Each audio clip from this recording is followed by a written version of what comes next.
Hello, I'm Kathy Koloff from IT Radix. Thanks for joining us for today's webinar, AI Disguise Deepfakes. Today we'll share more about deepfake technology, its potential threats to your business, and what you can do to protect yourself.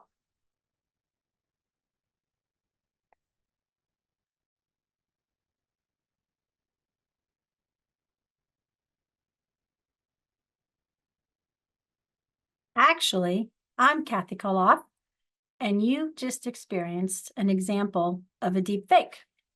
That video was an AI-generated deep fake of myself that was created using a 30-minute clip, 30-second clip. And so today we're going to dive into this a little bit more and talk about deep fakes. I tend to talk fast. If you have any questions, feel free to raise your hands as I go along. And of course, we will always take questions at the end. But welcome to the world of deep fakes. And so many of you are wondering, what the heck is a deep fake? Basically, it is either an audio or a video that is created using artificial intelligence algorithms that manipulate the sound, the images, the audio, the video. And sometimes what they're doing is they're superimposing someone else's face on top of another person's body, or sometimes they're just manipulating an existing video or audio recording. And the net result of that is that's something they call synthetic media. They're using deep learning AI techniques to do this, and basically it can learn. And so once you have one, they can learn and create more using the learned patterns that they see from the first one. So what are they using these things for? Obviously, there's a lot of good things that are being done with some of these, but today we're kind of focused on the negative side of deep fakes. And unfortunately, they're being used to perpetrate fraud, financial scams. They're being used in phishing attacks, where they're impersonating identities and then gaining information into sensitive financial information or proprietary confidential information. They're doing impersonation scams where they're pretending to be a high executive or a high profile individual and then tricking somebody into transferring funds or taking signing a fraudulent agreement or things of that nature. They are being used in the corporate espionage world to steal sensitive information and then the organization loses some intellectual property. And then finally, they're doing data theft. So they're stealing data, sensitive data, by creating these videos, and then they could be using it to trick or blackmail people into divulging confidential information. And obviously that's theft, but it also can result in some breaches of privacy.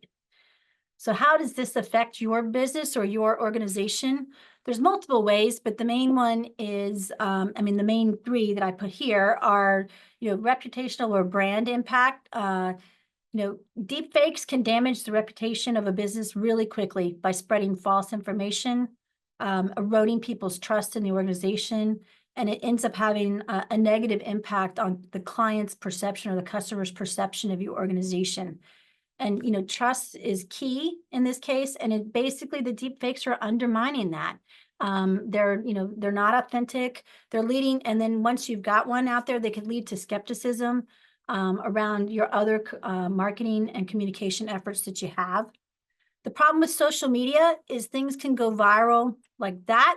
And depending on what it is, it could be spreading damaging content at an accelerated rate. And even if you try to debunk it, the damage is really hard to reverse.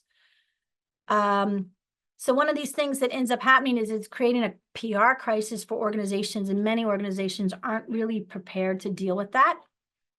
It can create a snowball effect. Negative hashtags and campaigns have happened. They start trending out there in the social media world. And the next thing you know, you're investing in damage control.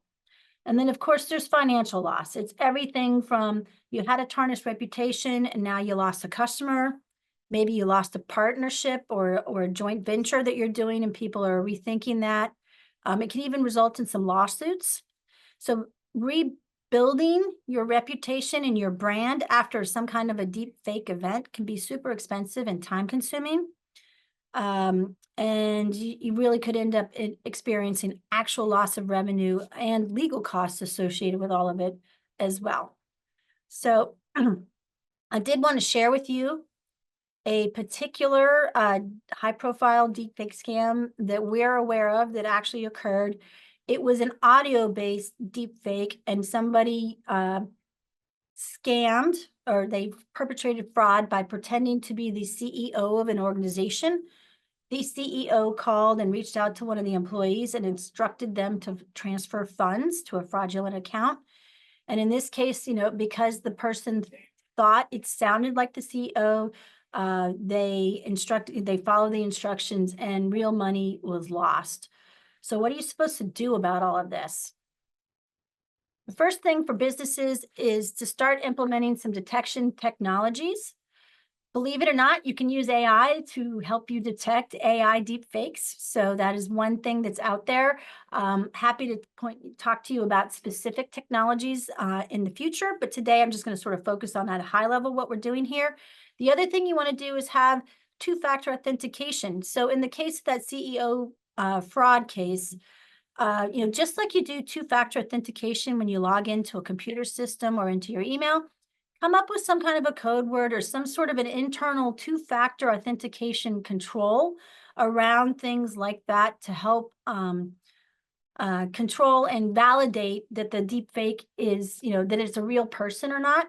Some of the things that the deep fake, the other thing that they will do is it depends on who they target, depends on how much access they have to things inside of your organization. So we cannot encourage you enough to constantly reevaluate who really needs access to this. Can I tighten this up? Can I pull down the limit, the access to these files, to these data, things of that nature? And then don't just set it and forget it. Come back and do a regular security audit on a regular basis. The next thing you want to do is train your employees. Frankly, the number one way they're getting in is there's usually a human factor involved. I've seen statistics from 85 to 95% of any kind of cyber event. At some point, there was a human who was involved, who was either inadvertently or intentionally started the problem, started the ball rolling. So training is key.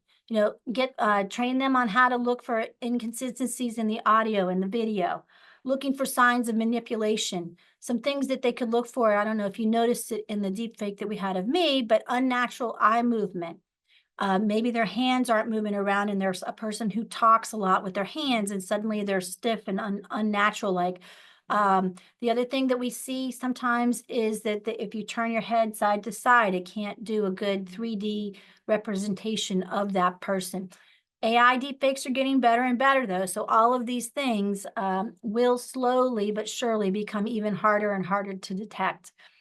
The training is key. And then the last thing is make sure you're prepared. God forbid something happen, you want to have a crisis management plan. This is much like a DR plan. Usually with DR, we're focused on the actual IT systems.